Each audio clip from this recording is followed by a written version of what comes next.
नमस्कार, मैं हूं शफान अंसारी। आपके मुद्दे कार्यक्रम में स्वागत है आपका। कोरोना के दंश से बेतहाशा दर्द सहने वाले मध्य प्रदेश से अब राहत वाली खबर आने लगी है। यहां कोरोना की कातिल रफ्तार सुस्त पड़ती दिखाई दे रही है। यहां अब कोरोना के नए आंकड़े अभी डरा रहे हैं, लेकिन इसमें आई कमी उम्मीद बांधती जरूर है कि जल्दी ही कोरोना पर मध्य प्रदेश में विजय संभव है। हालांकि इसके साथ ही सरकार ने जनता को आगाह भी किया है कि कड़ी मेहनत के बाद काबू में आए कोरोना को लेकर अभी भी सचेत रहना जरूरी है।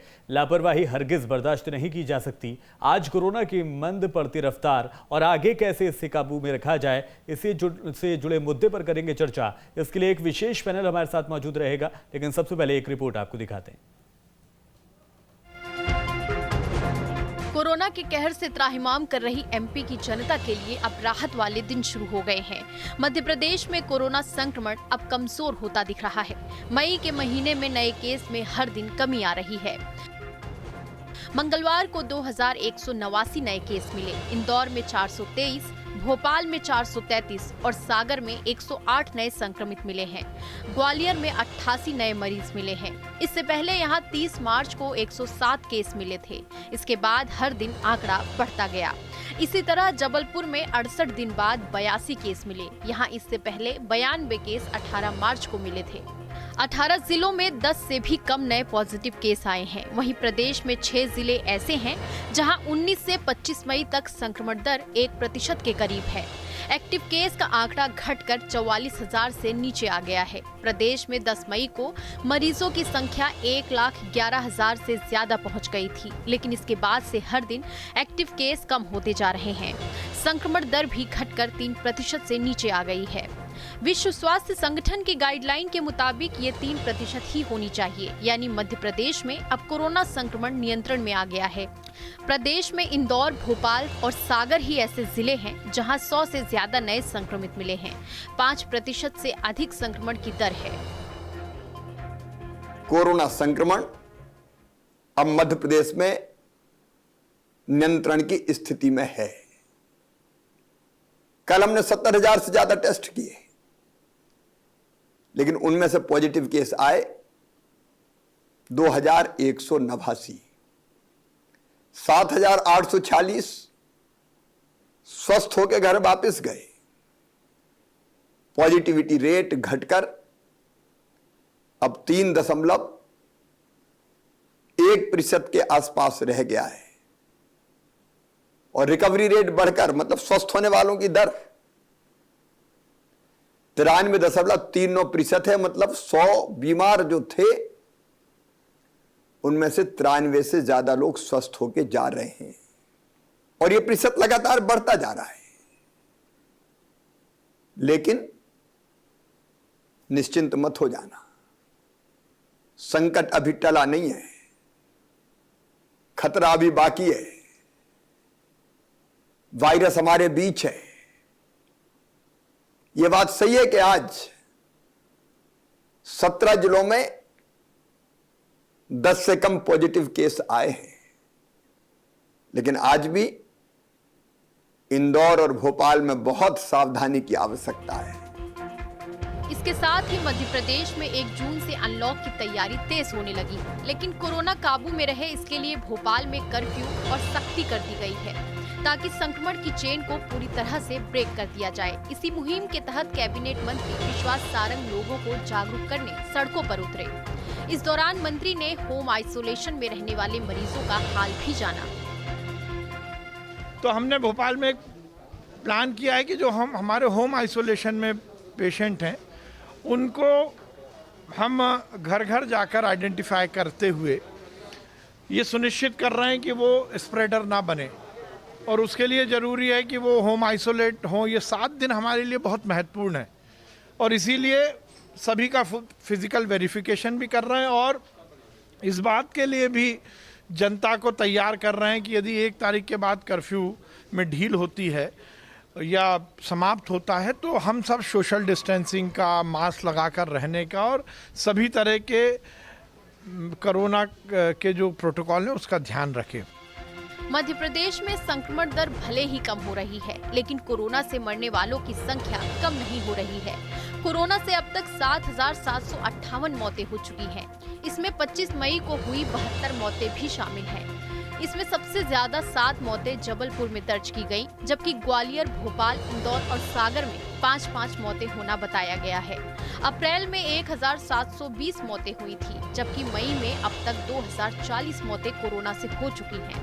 प्रदेश में एक्टिव केस की संख्या घटकर 43,265 हो गई है। प्रदेश का रिकवरी रेट 93% से ज्यादा हो गया है, जो बड़ी राहत की बात है और इशारा है कि कोरोना का कहर अब थमने लगा है। लेकिन हमें अभी भी सतर्क रहने की जरूरत है, क्योंकि बहुरूपिया कोरोना पलटवार भी कर सकता है। Team news state. तो कोरोना को धीरे धीरे जो कोशिश हो रही थी कंट्रोल करने की, उस पर काफ़ी हद तक मध्य प्रदेश की सरकार कामयाब होती दिखाई दे रही है। लेकिन जैसा कि लगातार कहा जा रहा है कि सावधानी बरतने की आगे भी ज़रूरत होगी। क्या कुछ सावधानियां बरतनी होंगी, क्या किस तरह से अनलॉक किया जाएगा, इन तमाम बातों पर ही चर्चा करेंगे। हमारे साथ खास जो पैनल मौजूद है उसका तारुफ आपसे करा दें। डॉक्टर के जायसवाल रहेंगे हमारे साथ हेल्थ एक्सपर्ट के तौर पर। इनसे जानेंगे कि क्या क्या परेशानियां आगे आने वाली हैं और उनसे कैसे पार पाया जाएगा। दुर्गेश केशवानी रहेंगे प्रवक्ता बीजेपी का, सरकार का रुख क्या रहेगा इस पर जानेंगे इनसे। और फिरोज सिद्दीकी विपक्ष के तौर पर कांग्रेस का पक्ष यहां पर रखेंगे। स्वागत है आप तमाम लोगों का। सबसे पहले सरकार से ही उनका पक्ष जान लेते हैं। दुर्गेश केशवानी साहब, आप ही से शुरू कर रहा हूं। तमाम चीजें की जाएंगी, अनलॉक की प्रक्रिया शुरू हो जाएगी, क्या कुछ रणनीति है आपके पास जो सूत्रों से मिल पा रहा हो? चूंकि आप तो जाहिर सी बात है पार्टी के हिस्सा हैं, तो क्या ऑड इवन के तरीके से इस तरह से दुकानों को खोला जाएगा, बाजारों को खोला जाएगा?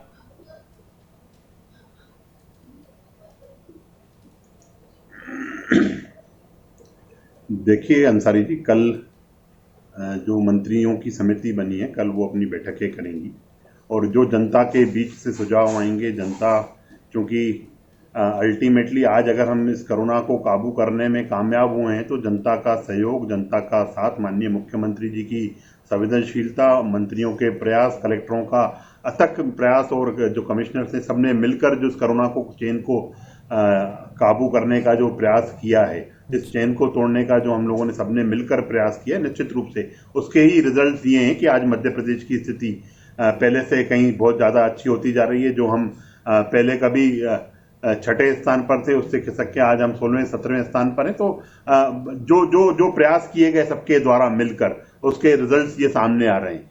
पूर्व में भी हमने देखा कि हम सब लापरवाह हो गए, चाहे गैदरिंग का मामला हो, वो माननीय मुख्यमंत्री ने स्पष्ट किया है कि अभी 144 धारा हटने वाली नहीं है। सामूहिक गैदरिंग्स जो हैं वो बिल्कुल कहीं नहीं होंगी। जो कोरोना प्रोटोकॉल का पालन है, साथ ही साथ जो मास्क को हमें बिल्कुल, मास्क की हमारी सुरक्षा को लेकर जो एक अभियान माननीय श्री शिवराज सिंह चौहान जी चला रहे हैं, मेरी सुरक्षा मेरा मास्क, उसको लेके साथ ही साथ जो सोशल डिस्टेंसिंग की बात की जा रही है, हाथों को दोनों की सैनिटाइज करने की बात की जा रही है, इन सबको हमें पालना करना है। क्योंकि हम पहले जो फर्स्ट वेव आई थी उससे हमने सबक तो लिया, बट हम कहीं किसी हद तक लापरवाह सब लोग हो गए थे। तो उसको उस लापरवाही का ही अंजाम यह हुआ कि जो अब की लहर आई थी, तीव्र लहर थी, किसी ने उसकी कल्पना नहीं की थी अंसारी जी।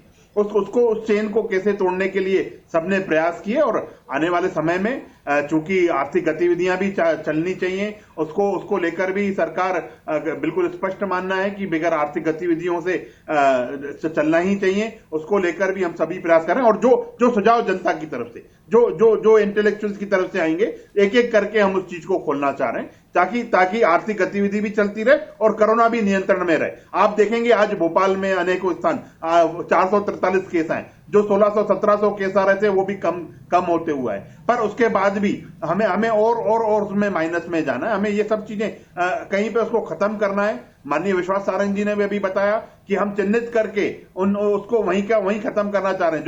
जो कोरोना पॉजिटिव है वो कहीं कोरोना स्प्रेडर न बने, वो होम आइसोलेशन में डॉक्टर चर्चा कर रहे हैं, उनके इलाज की समुचित व्यवस्था कर रहे हैं, पर कहीं पे भी इस चीज को फैलना न दे। माइक्रो कंटेनमेंट एरिया तक बनाने की बातें जो हैं वो की जा रही हैं। सबको वहां पे रोक के और गतिविधियां भी चालू हों, सबके लिए सरकार प्रयास कर रही है। और आपके चैनल एक जागरूक चैनल है, मैं उसके माध्यम से भी जनता से निवेदन करता हूं, मास्क अवश्य पहने, मास्क 2 गज दूरी, हमें 2 गज दूरी है जरूरी, इस वाक्य सिद्धांत के साथ चलना है और जो कोरोना प्रोटोकॉल के नियम है उन सबका हमें पालन करना चाहिए। ठीक है।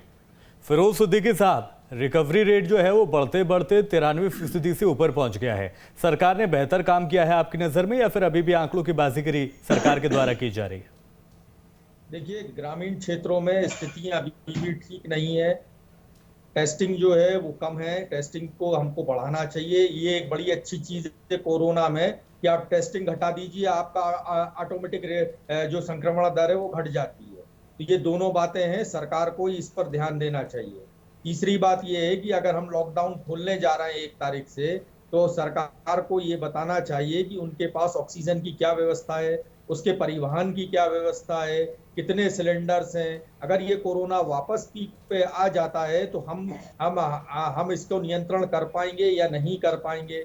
आपके पास रेमडेसिविर का स्टॉक आया या नहीं आया, और वैक्सीनेशन की क्या स्थिति है कि आप कितने जिलों में क्या प्लान है आपके पास कि आप पूरे जिले में वैक्सीनेशन कर लेंगे। जो माइक्रो कंटेनमेंट एरिया या मैक्रो कंटेनमेंट एरियाज आप बना रहे हैं, उनमें आप क्या वैक्सीन लगाने की हालत में है क्या कि हमने माइक्रो कंटेनमेंट एरिया बना लिया, उसमें टेस्टिंग कर ली और उसके बाद सबको वैक्सीन लगा दी ताकि संक्रमण उससे वहां से बाहर ना निकले। इन सब चीजों को पहले सरकार को अच्छे से समझ लेना चाहिए। सभी वैज्ञानिकों से, ICMR की गाइडलाइंस, WHO की गाइडलाइंस, सभी चीजों पे बिल्कुल पुख्ता हो जाना चाहिए, वरना ये जो अभी स्ट्रेन है, ये मुझे जानकारी कई लोगों से मिल रही है। साहब, सरकार तो पुख्ता है, सरकार तो कह रही है कि हम जरूर रिकवर कर रहे हैं, लेकिन हम पूरी तरह से सावधानी बरतेंगे, वो तो इस बात को मान रही है। लेकिन मैंने जो कहा था आपसे, जो पूछा था दरअसल कि जो रिकवरी रेट है उस पर कहीं ना कहीं सरकार की आप तारीफ करेंगे या नहीं?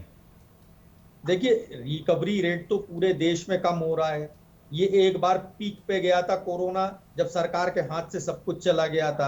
अब जो है हर स्टेट में नीचे जा रहा है।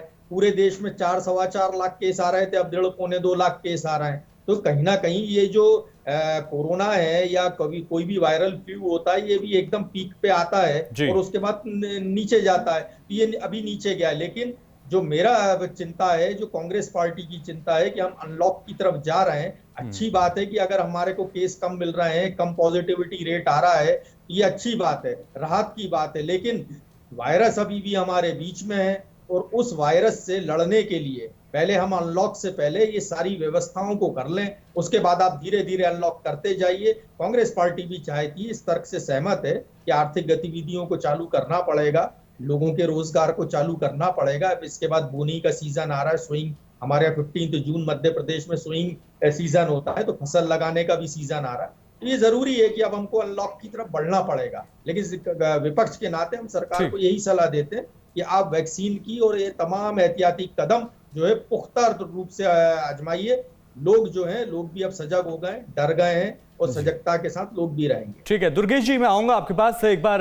डॉक्टर के जायसवाल के पास पहले जाऊंगा। डॉक्टर के जायसवाल साहब, आपने सुना होगा जो कांग्रेस के प्रवक्ता कह रहे थे, उन्होंने कहा कि न सिर्फ ये राज्य की बात नहीं है बल्कि पूरे देश में रिकवरी रेट बढ़ रहा है, इसलिए इसी का असर है। क्या वाकई में राज्य सरकार की कोशिशों का नतीजा इसको नहीं कहा जाएगा?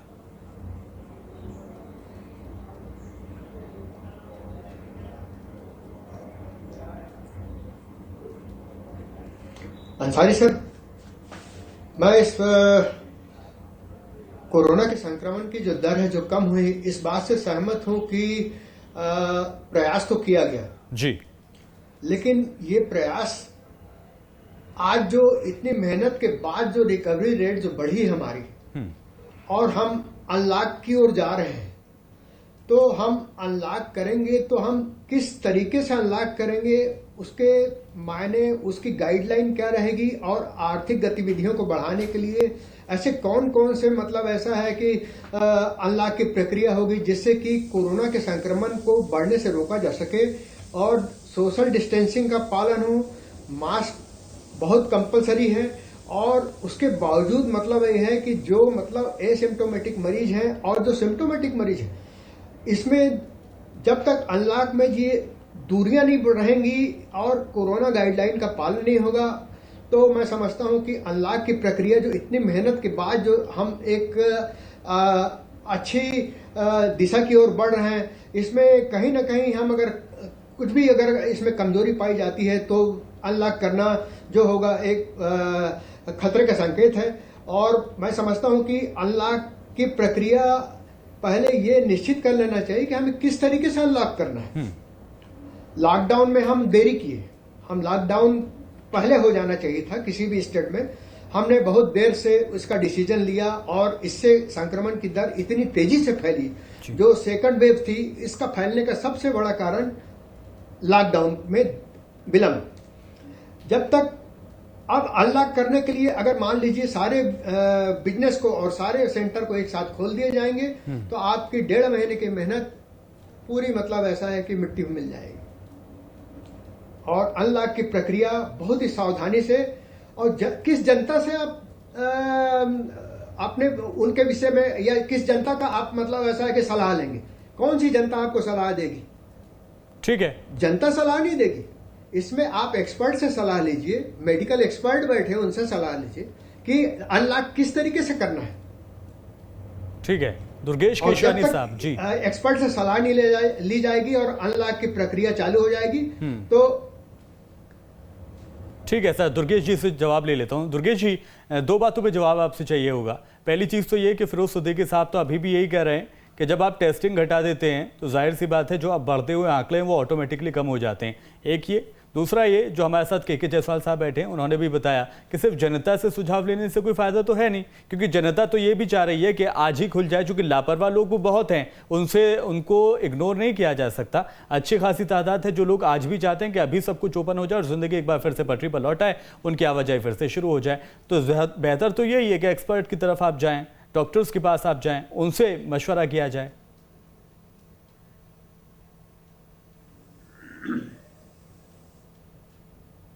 निश्चित रूप से अंसारी जी, पहले मैं अपने कांग्रेस के प्रवक्ता साथी को जवाब देना चाहूंगा जी, जिन्होंने जो अभी बैठ के आरोप लगाए, चाहे फिर वो गांव की जो बात कर रहे हैं, तो गांव में 15,418 किल कोरोना अभियान के तहत टीमें सर्वे कर रही हैं और जो टेस्ट की ये बात कर रहे हैं, पहले जब पीक का समय था तो उसमें 50-55 हजार टेस्ट हो रहे थे, जो बढ़कर 70,000 से ज्यादा कल हमारे जो टेस्ट हुए 70,000 से भी बढ़कर टेस्ट हुए। तो हम टेस्टिंग में कहीं कोई कमी नहीं कर रहे हैं। टेस्ट माननीय मुख्यमंत्री ने स्पष्ट निर्देशित सभी कलेक्टर महोदयों को स्पष्ट निर्देशित किया है कि टेस्टिंग बढ़ा दें, जहां पे भी यह वायरस दिख रहा है उसको उसी जगह रोकने का हम सबको प्रयास करना चाहिए। अगर स्प्रेड होगा तो और बढ़ के आएगा, इसीलिए माननीय मुख्यमंत्री जी ने स्पष्ट किया है कि इन चीजों को वहीं पे रोकने के लिए ज्यादा से ज्यादा टेस्टिंग की जाए और उन चीजों को वहीं पे रोका जाए।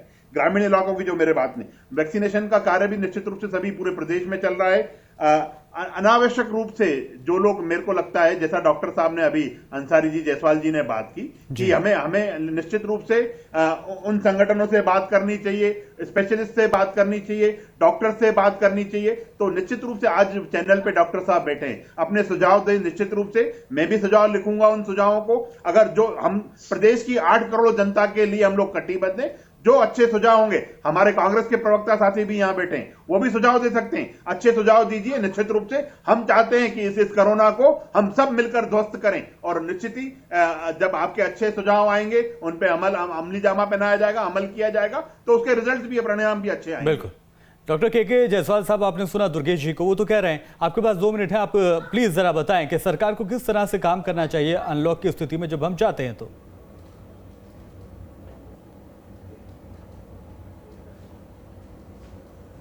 अभी मैंने केशवानी जी का बात सुना, मुझे उनकी बात पसंद आई कि हमें एक्सपर्ट की सलाह लेना चाहिए, डॉक्टर की सलाह लेना चाहिए और भी दूसरे जो सम्मानित सदस्य हैं या जो भी हैं उनकी सलाह लेना चाहिए। लेकिन मैंने पहली वेव में देखा है कि जब अनलॉक हुआ जी और अनलॉक के बाद लोग लापरवाह हो गए और केस बढ़ना चालू हुआ, और उसके बाद हम ये दूसरी लहर में जो केसेस तो बहुत बढ़े, केसेस तो ऐसा अनगिनत हुए, बहुत से केस ऐसा रिकॉर्ड में भी नहीं है और बहुत से केस रिकॉर्ड में इसलिए नहीं है कि इसके जो भी कमियां हो, स्वास्थ्य विभाग के जो भी हो, मैं उनके बारे में कुछ नहीं बोलूंगा, लेकिन बहुत से रिकॉर्ड में नहीं है। तो ये सबसे बड़ी बात है कि अनलॉक की प्रक्रिया एक बहुत ही कठिन प्रक्रिया है और इस प्रक्रिया के लिए मतलब हर कदम को फूंक फूंक कर रखना पड़ेगा और आपको हर जगह मेडिकल एक्सपर्ट की सलाह लेनी पड़ेगी, खासकर मेडिसिन, माइक्रोबायोलॉजी, पैथोलॉजी, एनेस्थीसिया विभाग जो भी हैं इसके एक्सपर्ट जो कि इस बारे में सलाह दे सके।